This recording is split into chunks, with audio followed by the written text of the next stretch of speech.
सुप्रभात मंडळी, सकाळचे 6:30 वाजलेले आहेत आणि आज मी आता सनराईज बघायला आलेली आहे। आता थोड्या वेळात 7:15-7:20ला सनराईज होणार आहे। सो तोही एक आनंद आहे, वेगळाच आहे। खूपच मस्त मज्जा येते या टूरमध्ये। मंडळी आता 15-20 मिनिटात सनराईज होणार आहे। काय मस्त वाटतंय आता इथे, आणि इथे पूर्ण व्हाईट आहे, मीठच मीठ सगळीकडे। असं स्नो वाटतंय, एकदम लांबनं असं वाटतं की जसं काय बर्फच आहे मी आणि हिमालयात उभी आहे असं वाटतंय। एवढं मीठ आहे, म्हणजे परवा त्या सनसेटच्या पॉईंटपेक्षा पण आज सनराईजच्या पॉईंटच्या इथे जर आलो आहे तिथे मीठ भरपूर आहे एकदम। हे बघितलं मीठ किती मस्त जाडेच्या जाडे थर आहेत, लाद्याच्या लाद्या आहेत मिठाच्या अक्षरशः। हे बघा दिसत असेलच, जसं बर्फाच्या लाद्या असतात तसं मिठाच्या लाद्या आहेत।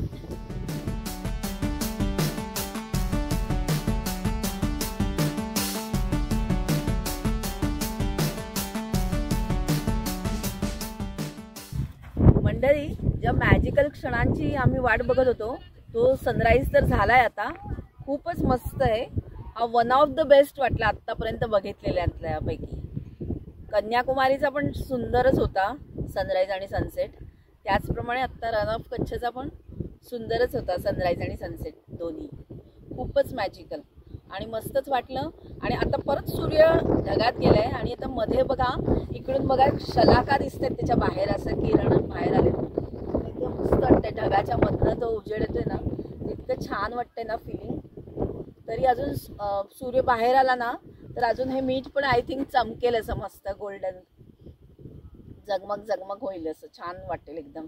सूर्यकिरण या मिठावर पडले ना की एकदम मस्त दिसतं। जसं त्या दिवशी आम्ही सनसेटच्या वेळेस अनुभवलं, सनसेटच्या प्रकाशात ते असं चमकत होतं छान लांबनं बघितल्यावर। एका अँगलने, विशिष्ट अँगलनी बघायला लागतं, पण एका अँगलनी म्हणजे असं भरपूर असं चमकत नाही, एका अँगलनी बघितलं तर छान चमकतं ते।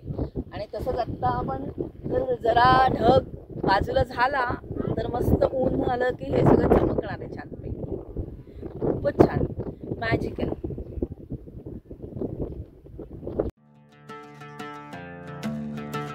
दुपारचे जेवण झाल्यावर मी निघाले काला डोंगर बघायला।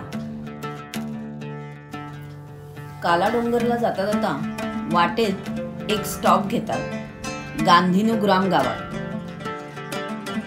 2001च्या भूकंपात उद्ध्वस्त झालेले हे लुढिया गाव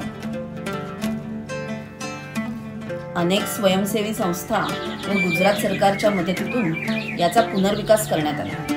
इथल्या महिलांनी बनवलेल्या वस्तू इथे विकायला असतात। शॉपिंग हा तर बायकांचा week point, vocal for local.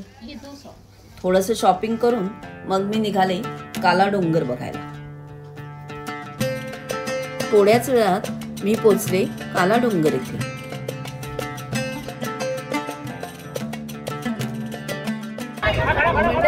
आता काला डोंगरला मी आली। आता इथून वर जायचंय, कॅमलनी तुम्ही जाऊ शकता किंवा इथे जीप आहेत, जीप मध्ये बसून तिथे वर जायचंय।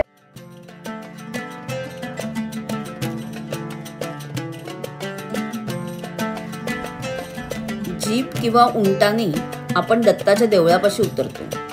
दत्ताच्या देवळात दर्शन घेऊन मी निघाले काला डोंगर पीक पॉइंट बघायला। थोडंसं चढायला लागतं, साधारण 15 ते 20 मिनिटात तुम्ही काला डोंगर पीक पॉइंटला पोचता। कच्छ भागातले हे सर्वोच्च शिखर, ह्याची उंची साधारण 462 मीटर आहे। फार पूर्वापार कच्छ व सिंध प्रांतात होणाऱ्या दळणवळणात हा डोंगर दिशादर्शक म्हणून वापरला जायचा। दुरून हा डोंगर काळा दिसायचा, म्हणून याला कालो डोंगर असं नाव पडलं। हा इथे प्रॉपर हायेस्ट पॉईंटवर आली आता काला डोंगरच्या, आणि इथून व्ह्यू तर मस्तच आहे। प्लस मी दुर्बिणीतून आत्ता इंडिया पाकिस्तानला जोडणारा जो ब्रिज आहे तो ब्रिज बघितला इथून, दुर्बिणीतून दिसतो। 1-2 स्पॉट आहेत, अजून एक हनुमान मंदिर वगैरे आहे ते त्यांनी दाखवलं, 1-2 लेक आहेत ते दाखवलं। खूपच छान आहे, एकंदर वर्थ आहे पॉईंट। तसा चढून आलं तरी वर्थ आहे। आणि आता सनसेटची वेळ आहे तर इतकं मस्त वाटतं इथे। आणि आता सनसेट झाल्यावर आम्ही परत खाली जाणार आणि मग टेंट सिटीची बस घेऊन आम्हाला टेंट सिटीला नेणार परत. सुंदर असा सूर्यास्त बघून आम्ही निघालो टेंट सिटीकडे. रोज रात्री टेंट सिटीमध्ये कल्चरल प्रोग्राम बघायला मिळतात. स्थानिक लोकांनी सादर केलेल्या वेगवेगळ्या कलाकृतींचा मनमुराद आनंद आपण इथे घेऊ शकतो.